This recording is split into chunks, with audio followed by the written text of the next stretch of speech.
روزے رکھنا ہے، جس کے تعلق سے خود اللہ تعالیٰ نے فرمایا الصوم لی وانا اجزی بہ، روزہ خاص میرے لیے ہے اور میں ہی اس کا بدلہ دوں گا۔ روزہ بندے اور اللہ کے بیچ میں ایک راز ہے، ایک بھید ہے۔ اس راز کو بندہ جب تک دوسرے پر ظاہر نہیں کرتا ہے، اللہ کے سوا اور کوئی نہیں جانتا۔ آج جمعے کی نماز میں بڑی تعداد میں لوگ آئے ہیں، ان میں کون روزے سے ہے اور کون روزہ خور ہے، جب تک وہ بتا نہ دے اللہ کے سوا اور کوئی نہیں جان سکتا۔ ایک روزے دار کے دل میں، نفس میں اللہ تعالیٰ کا خوف اور اس کا ڈر اور اس کے حکم کا پالن کرنے کا بے حد و حساب جذبہ ہوتا ہے۔ اسی جذبے کے تحت اللہ کے ڈر سے، اللہ کی رضامندی اور اس کی خوشنودی حاصل کرنے کے لیے جب روزے دار روزہ رکھتا ہے تو اللہ تعالیٰ اعلان فرماتا ہے الصوم لی وانا اجزی بہ، روزہ خاص میرے لیے، میرے ڈر سے میرے بندے نے روزہ رکھا۔ اگر وہ چاہے تو دن بھر کھائے پیے اور اپنے آپ کو روزے دار بتائے، اس راز کو اللہ کے سوا کوئی نہیں جان سکتا، لیکن وہ مجھ سے ڈر کر کے روزہ رکھتا ہے تو وَأَنَا أَجْزِي بِهِ، میں ہی اس کا بدلہ دوں گا۔ جس مہینے کے دنوں کو اللہ تعالیٰ نے ایام معدودات، گنتی کے کچھ دن کہے ہیں جو لگاتار چلتے ہیں اور بس بڑی آسانی سے بڑی جلدی ختم ہو جاتے ہیں۔ آج رمضان المبارک کی 13 تاریخ ہے اور 13واں روزہ چل رہا ہے۔ آپ دیکھیے کہ کتنی تیز رفتاری کے ساتھ رمضان المبارک کا مہینہ گزر رہا ہے۔ اللہ کے جن باتوفیق بندوں نے اللہ سے توفیق مانگی، ان کو توفیق ملی، انہوں نے روزہ رکھنا شروع کیا اور الحمدللہ اب ان سب کا 13واں روزہ پورا ہوگا۔ اللہ سب کے روزے کو قبول فرمائے۔ اور جنہوں نے بہانے کیے، شیطان کو اپنے اوپر مسلط کیا، اپنے نفس کو آوارہ چھوڑا اور اس کا نفس اس کو خود بہکاتا رہا، روزہ بہت مشکل کام ہے، کام کا نقصان ہوگا، یقیناً کچھ نہ کچھ نقصان ہوتا ہے، بڑی مشقت ہوگی۔ بسا اوقات لوگ یہاں تک بہانے کرتے ہیں کہ جسم میں پانی کم ہو جاتا ہے، وزن کم ہو جاتا ہے، وغیرہ وغیرہ، گرمی بڑی شدید ہے۔ قل نار جہنم اشد حرا، آپ کہہ دیجئے ایسے بہانے کرنے والوں سے کہ جہنم کی گرمی دنیا کی گرمی سے 69 گنا زیادہ گرم ہے۔ اللہم احفظنا واجرنا من النار، اللہ اس آگ سے بچائے اور اس آگ سے ہم سب کو اپنی پناہ اور اپنی حفاظت میں رکھے۔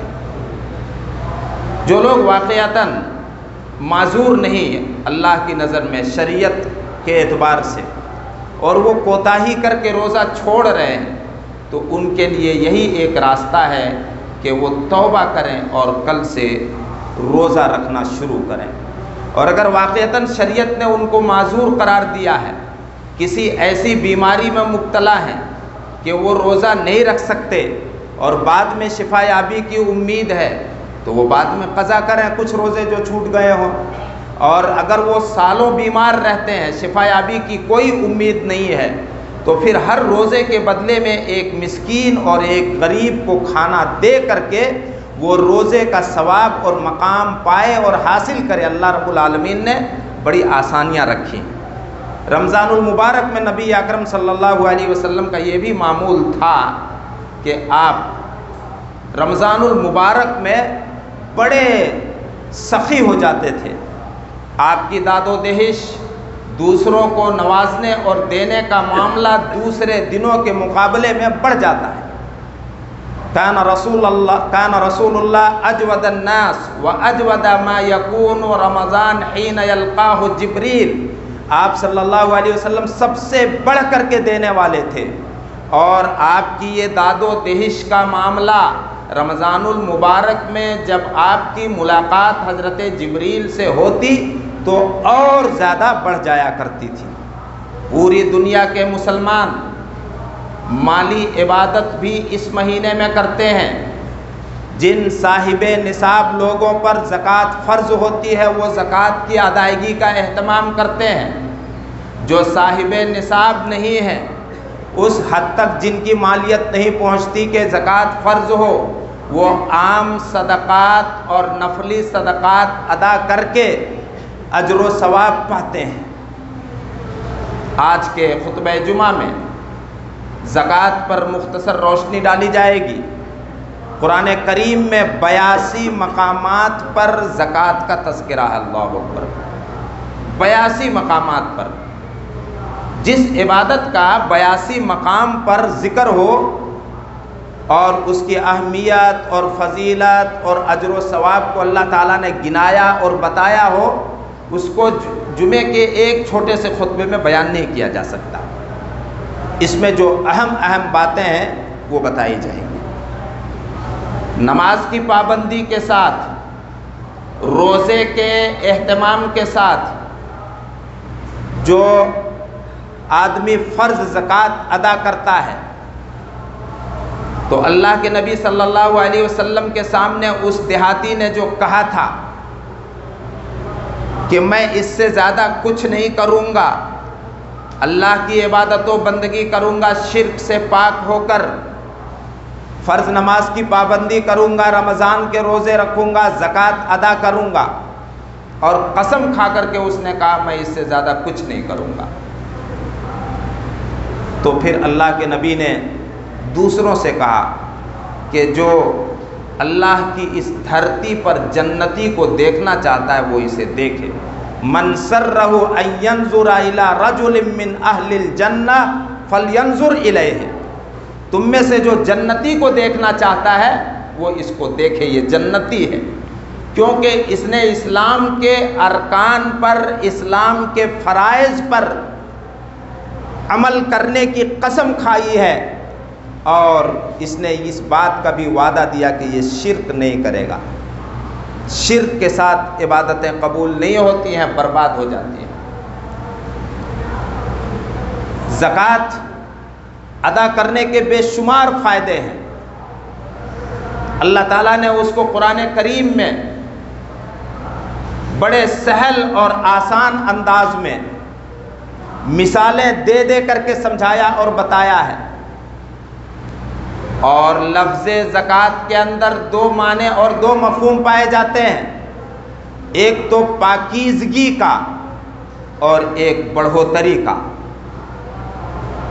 آدمی جب زکوٰۃ ادا کرتا ہے فرض ہو جانے کے بعد باقاعدہ حساب و کتاب کے ساتھ، تو اس کا مال پاک ہوتا ہے، اس کا اخلاق و کردار علائشوں سے اور دوسری برائیوں اور کمیوں سے پاک ہوتا ہے، اور خود اس آدمی کا نفس اور من پاک ہوتا ہے گناہوں سے۔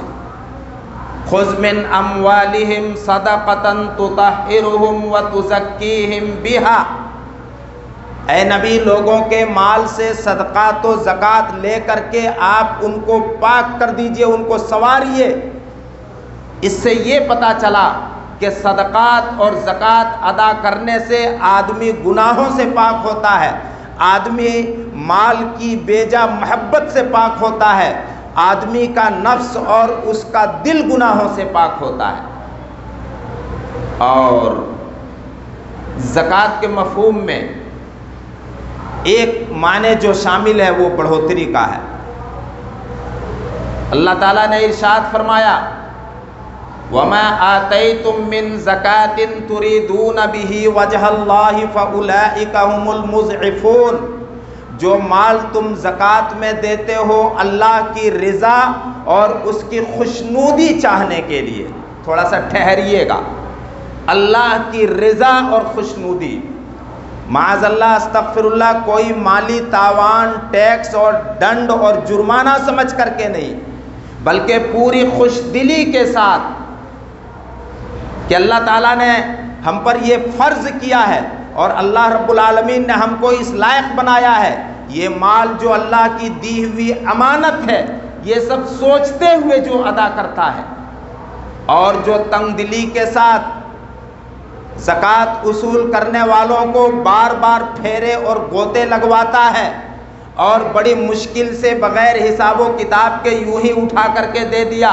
کوئی حساب نہیں، کوئی کتاب نہیں، کتنا زکوٰۃ اس پر فرض تھا کوئی پتہ نہیں، تو ایسے لوگوں کو زکوٰۃ کا فائدہ حاصل نہیں ہوگا۔ وَمَا آتَيْتُم مِّن زَكَاةٍ تُرِيدُونَ بِهِ وَجْهَ اللَّهِ، زکوٰۃ دے رہے ہو کس لیے؟ اللہ کی رضا کے لیے، اللہ کی خوشنودی حاصل کرنے کے لیے۔ فَأُولَٰئِكَ هُمُ الْمُضْعِفُونَ، یہی لوگ اپنے مال کو دگنا اور دو چند کرنے والے ہیں۔ مَثَلُ الَّذِينَ يُنْفِقُونَ أَمْوَالَهُمْ فِي سَبِيلِ اللَّهِ كَمَثَلِ حَبَّةٍ أَنبَتَتْ سَبْعَ سَنَابِلَ فِي كُلِّ سُنبُلَةٍ مِّائَةُ حَبَّةٍ وَاللَّهُ يُضَاعِفُ لِمَن يَشَاءُ وَاللَّهُ وَاسِعٌ عَلِيمٌ۔ جو لوگ اللہ کے دیے ہوئے مال کو اللہ کی راہ میں خرچ کرتے ہیں، اللہ کی رضا کے لیے، اللہ کے دیے ہوئے مال کو، ان کے خرچ کرنے کی مثال اس ایک دانے کی طرح ہے، اس ایک بیج کی طرح ہے، جس بیج اور دانے کو کسان زمین کے اندر ڈالتا ہے۔ کسان کے اختیار میں اتنا ہی ہے، وہ زمین کو ہموار کرے، جوتے اور بوئے، اور بیج وہ اللہ پر بھروسہ کر کے ڈال دیتا ہے۔ غیر مسلم کسان بھی یہی کہے گا، اوپر والے کے حوالے ہے معاملہ۔ اللہ تعالیٰ اس ایک دانے کو حکم دیتا ہے، زمین کو پھٹنے کا حکم دیتا ہے، دانے کو پھٹنے کا حکم دیتا ہے، اور اس ایک دانے کو یہ حکم دیتا ہے کہ تو 7 بالیں اگا۔ ایک دانہ 7 بالیں اگاتا ہے، اور 7 بالوں کو حکم دیتا ہے اللہ رب العالمین کہ تیرے اندر 100 دانے ہوں، تو ایک دانے کو اللہ رب العالمین 100 دانہ کرنے کی قدرت رکھتا ہے۔ ان لوگوں کے لیے جو زکوٰۃ و صدقات ادا کرتے ہیں، واللہ یضاعف لمن یشاء، اللہ تعالیٰ جس کے لیے چاہے دوگنا کر دے، بڑھا دے۔ واللہ واسع علیم، اللہ کے یہاں تنگی نہیں، وسعت ہے، پھیلاؤ ہے، علیم، اور وہ خرچ کرنے والے کی نیت کو بھی جانتا ہے۔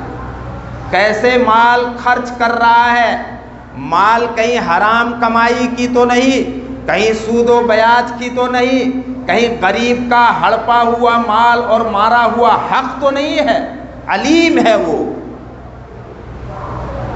تو زکوٰۃ میں یہ 2 مفہوم شامل ہیں، اور اسلام نے زکوٰۃ میں پوری آسانی رکھی ہے۔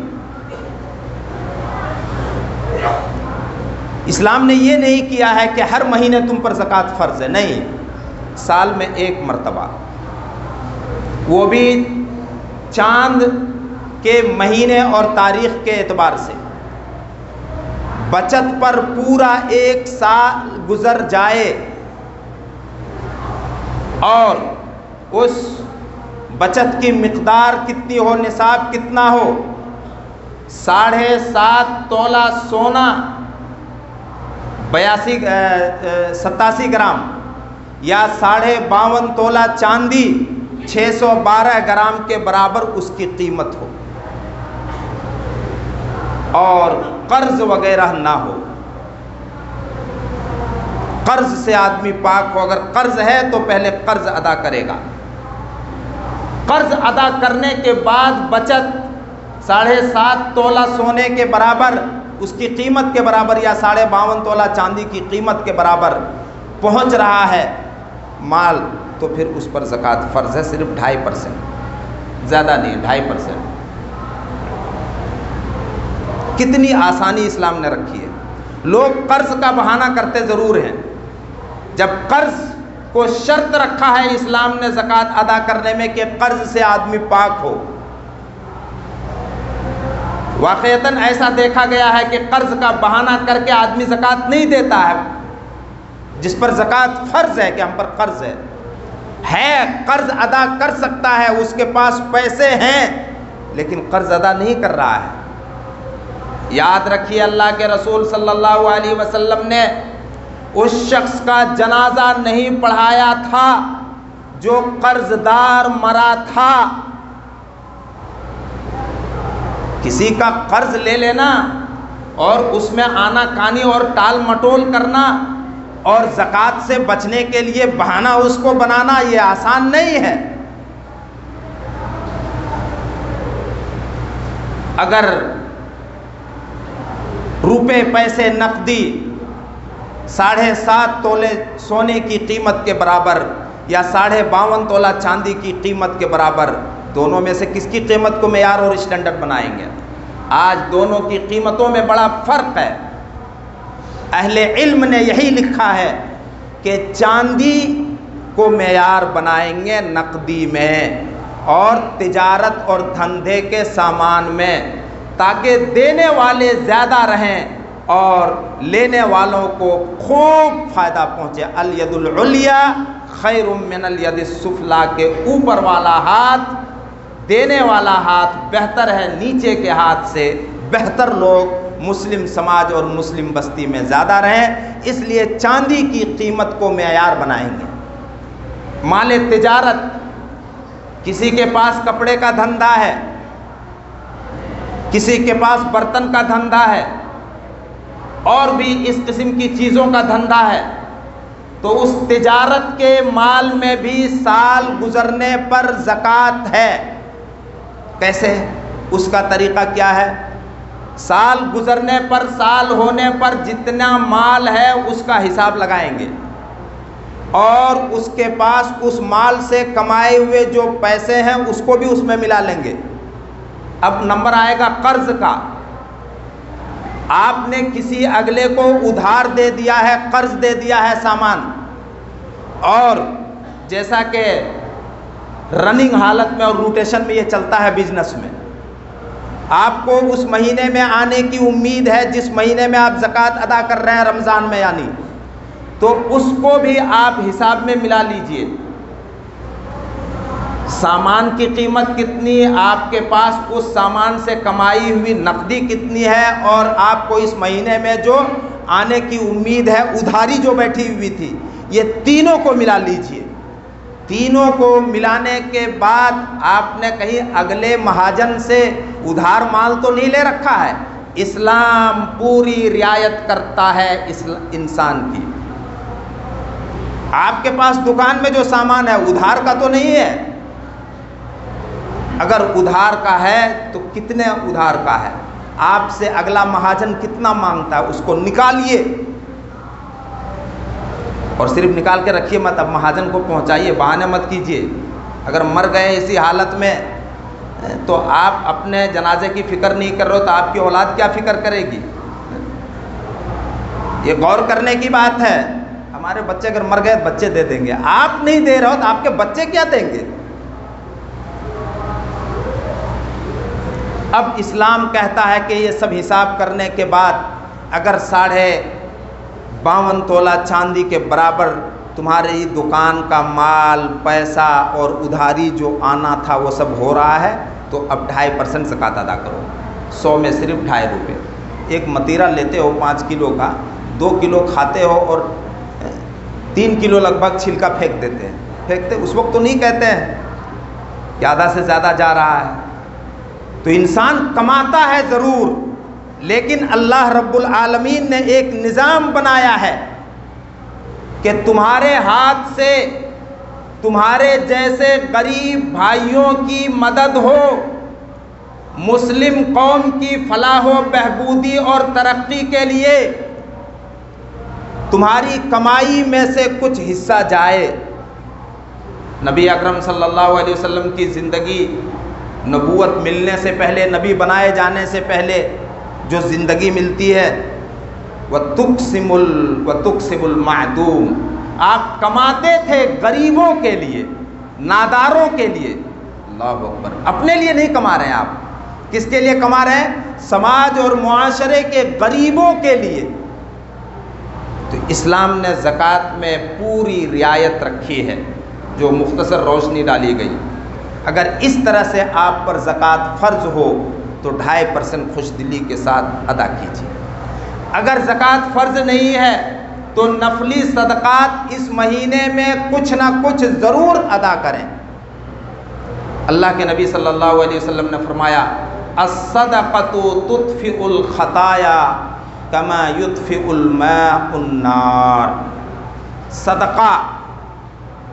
صدقہ گناہوں کو اس طرح سے مٹا دیتا ہے اور دھو دیتا ہے، ختم کر دیتا ہے، جس طرح سے پانی آگ کو بجھا دیتا ہے۔ رب کے غصے کو ٹھنڈا کرتا ہے صدقہ، بری موت سے بچاتا ہے صدقہ، اور بڑی مصیبت آنے سے بچاتا ہے صدقہ۔ لہٰذا رمضان المبارک میں ان چیزوں کی ادائیگی کا اہتمام کرنا چاہیے۔ کن کو دیں گے؟ اللہ تعالیٰ نے بڑی تفصیل سے اس کو بیان کیا سورہ توبہ کے اندر۔ زکوٰۃ جو وصول کرتے ہیں، ایسا آدمی جو اسلام کی طرف مائل ہو، غیر مسلم، اس کے دل کو پرچانے کے لیے قرض دار کو اور نادار و مسکین فقراء مساکین کو، جب فقراء اور مساکین کا نمبر آئے تو سب سے پہلے آپ اپنے رشتہ داروں کا جائزہ لیجئے گا، اپنے رشتہ داروں کا جائزہ لیجئے گا، اپنے پڑوسیوں کا جائزہ لیجئے گا۔ اگر رشتہ داروں میں کوئی نہیں ہے تو، پڑوسیوں میں بھی کوئی نہیں ہے تو محلے کا جائزہ لیجئے، آپ کو مل جائیں گے آپ کے صدقات و زکوٰۃ لینے والے فی سبیل اللہ، اللہ کی راہ میں۔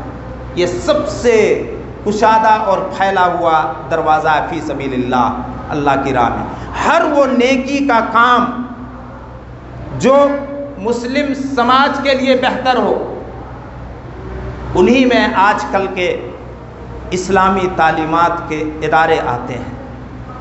ہندوستان جیسے ملک میں، ملک کے طول و عرض میں بے شمار مدارس اسلامیہ کا جال پھیلا ہوا ہے۔ خوشی کی بات ہے الحمدللہ ثم الحمدللہ کہ وہ سارے مدرسے مسلمانوں کے اپنے بلبوتوں پر چل رہے ہیں، جہاں سے دینی تعلیم کو پھیلایا جا رہا ہے۔ مسلمان خوش نصیب ہیں اس ملک میں کہ اس چیز کو یہاں کی حکومت نے نہیں لیا ہے، اللہ کرے کبھی نہ لے۔ مسلمان اپنے بلبوتے پر اس کو چلائیں۔ جب آپ اس طرح کے تعلیمی اداروں کے لیے صدقات و زکوٰۃ خرچ کریں گے تو یہاں بھی نمبر آئے گا سب سے پہلے اپنے شہر کا، اپنے محلے اور ٹولے کا۔ اگر کوئی ایسا ادارہ ہے تو اس کو پہلے مستحکم اور مضبوط کیا جائے صدقات و زکوٰۃ سے اور دوسرے مالی امداد سے، اس کے بعد باہر کا نمبر آتا ہے۔ آپ جانتے ہیں آپ کے پرکھوں نے، آپ کے بزرگوں نے دارالعلوم اہل حدیث قائم کیا گورندہ باوڑی میں، پہلے تلیان مدرسے میں، پھر گورندہ باوڑی میں، اب چوکھا منتقل ہو چکا ہے، اور گورندہ باوڑی میں لڑکیوں کا مدرسہ چل رہا ہے عالمیت فائنل تک۔ وہ صرف اور صرف اللہ کا فضل و کرم ہے۔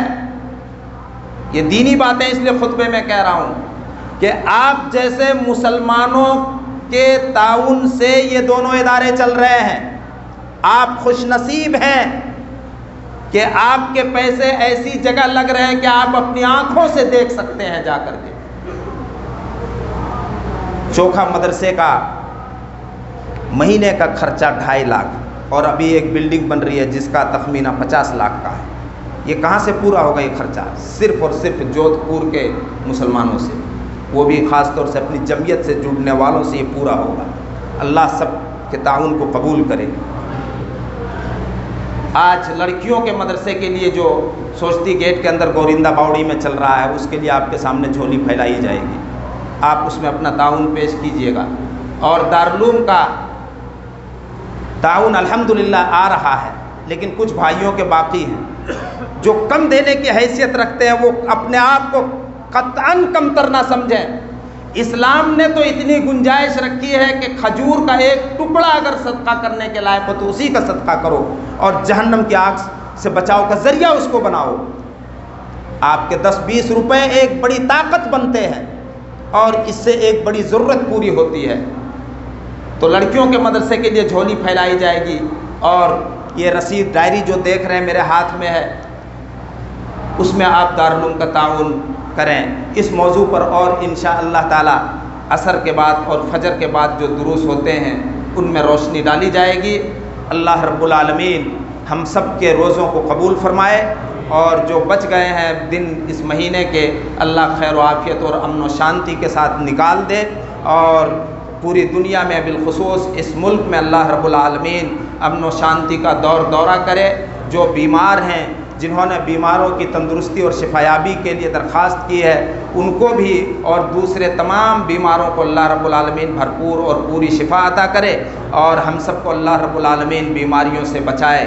بارک اللہ لنا ولکم فی القرآن الحکیم، ونفعنا وإیاکم بالآیات والذکر الحکیم، انہ تعالی جواد کریم ملک بر رؤوف رحیم۔